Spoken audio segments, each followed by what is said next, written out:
next guest has an incredible story. It all starts when Myles Frost took to the stage of his high school talent show. This is it. He was 16, singing and dancing to Michael Jackson songs. He won the contest, and like a lot of proud moms, his mom put his performance on the internet. Now, fast forward, yay mom. Fast forward 5 years later, Myles is a junior at Bowie State in Maryland, and he gets a call out of nowhere from someone saying, hey, we saw this video of you on YouTube doing Billie Jean. Can you still do that? Well, the call was from his acting coach, and it was for a new show on Broadway. Myles had never planned a career on the Great White Way, but he went for it, making his debut as the king of pop, Michael Jackson, in MJ the Musical. And guess what? The praise came pouring in. Critics called his performance magnetic and career-launching. Even MJ's close friends, Madonna, Spike Lee, said the portrayal was emotional and extraordinary. And just last year, at 22 years old, Myles made history for his performance as Michael Jackson, becoming the youngest individual person to win a Tony Award for Best Actor in a Musical. Damn, fam, let's give it up for Tony Award winner, Myles Frost!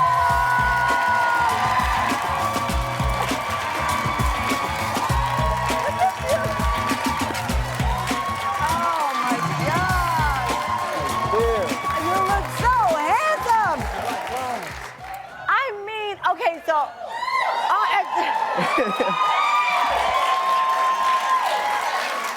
I was there opening night. Yes. And I'm always curious of these things. The show, that's me in my Michael Jackson jacket, t-shirt, that's me.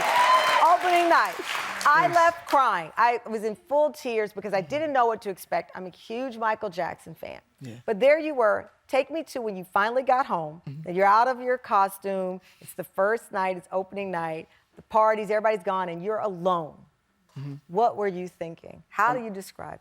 I'm glad my grandma saw it. Oh. Yeah.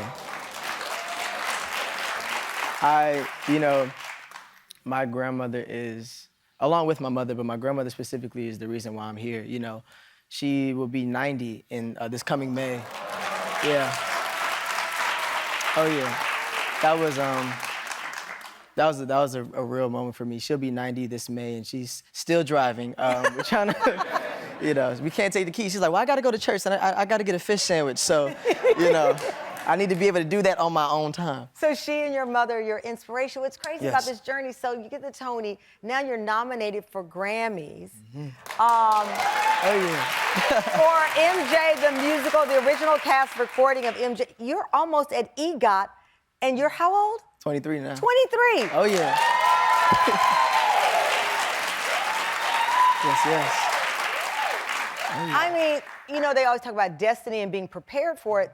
This wasn't on your list of things you thought you were destined for. Not at all, and that's why. So how do you prepare for something you don't even think about?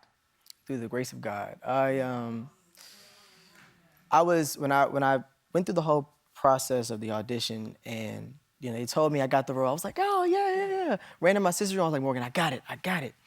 And then about 5 minutes later, I found myself, it was like cut to. I found myself on the couch sitting, and I'm like, the Michael Jackson I'm being asked to play is, around 33 years old. This is 2 days before the Dangerous tour. He's been through a lot at this point, and I'm like, at 21 at the time was when I got the role. I was like, at 21, will the audience believe me when I say, oh, I've had these type of problems, and I went through this, and I went through that.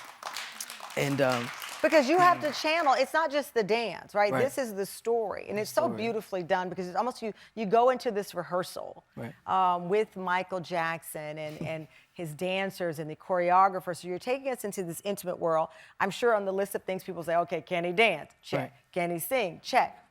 But can he have the heart? Can he take us to where MJ was at that time? How do you channel that? I know you spoke with, had a lot of conversations, but Michael Jackson's son, Prince. yes, so he was a critical conversation. He was the first person who was a part of the family that I spoke to. He came and saw one of the, he came and saw one of the previews. This is way before opening night. And I talked to him after the show, and the first thing he said was, I appreciate you for not impersonating my father. He said he appreciated you for not impersonating him. He said you really, brought out the essence, and you showed his passion and his love for not only the music and the creation process, but the people that he worked with, and how much love and how much he wanted to take care of those people, that were around him to help. How hard push was this. it not to impersonate? Because, I mean, listen, I'm 52. You know how yeah. many times I've looked in No, the you mirror know. and impersonated Why Michael she lying on Jackson? TV, y'all? I have many days looked in the mirror and tried to dance like Michael Jackson. So here you are. How do you resist the temptation to imitate? Because I never wanted. I told Christopher Wilden, as soon as he offered the role to me, I said, look, I want to be honest with you, and this could make or break me getting this role. But I said, I don't want to impersonate Michael Jackson. That's not how I want to come into this. And I said, if that's what y'all are looking for, then I'm not your guy. Wow. So it sounds like you were ready to walk away. Yeah. So I read that before you took to your Broadway stage, you had never taken a formal vocal or dance lesson. Not at all. How is that possible? Because I saw the video of you as a child on that stage when you were 16 at the time, was in high school. That looks like someone who had been trained professionally. None of that was rehearsed. I came up with all of that as I was doing it.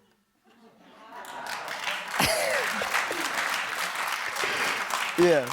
So you did not rehearse it? Because, again, I remember seeing that on TV when he debuted the moonwalk. So you're just improvising all of this. Yeah.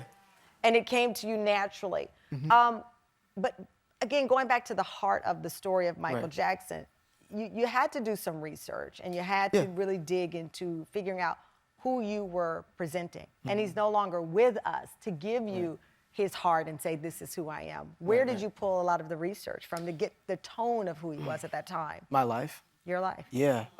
Michael and I's relationship, with our fathers are kind of similar. Wow. The dynamic that we have with the family is very similar. So whenever, you're watching me on stage and I'm reminiscing about a moment between Joe and I see that as me and my father. Oh. So whatever I'm feeling is what I'm feeling based off of the things that I've been through in my life. Which is why you feel that authenticity, So I go to very, very tender, personal places when I'm on stage, but I know that I'm doing this for something bigger than myself. So I don't mind going through that every day. I know you shared on your Instagram this post saying, I pray that this year I get to know Myles a little bit more. Because when you are studying someone in the way that you do, in the thoughtful way, it's easy to lose who you are. Yeah. How many days a week are you? How many shows a week? 7. So 7 shows Yes. a week. That is grueling. And now you're just trying to find Myles. Yeah. What does that mean? It means that I feel a bigger calling than this. I love Michael, but that's not my name. Yeah. And I have, thank you, and I have so much, I feel that I have so much more to show the world, and I know that this is a beautiful start, and I'm so humble and I'm so grateful for this start. Yeah. But that's exactly what it is. It's a start. It's a start. Well, listen, you start at the top of the mountain, so Come on now. where you go from here is another galaxy. For sure. Another For sure. galaxy. Well, I have the playbill here. It is one of the things that I cherish. I will never forget seeing that opening night performance. And best of all, we know the best is yet to come. So many more unforgettable moments from you. I can't wait to see it. Thank you so much.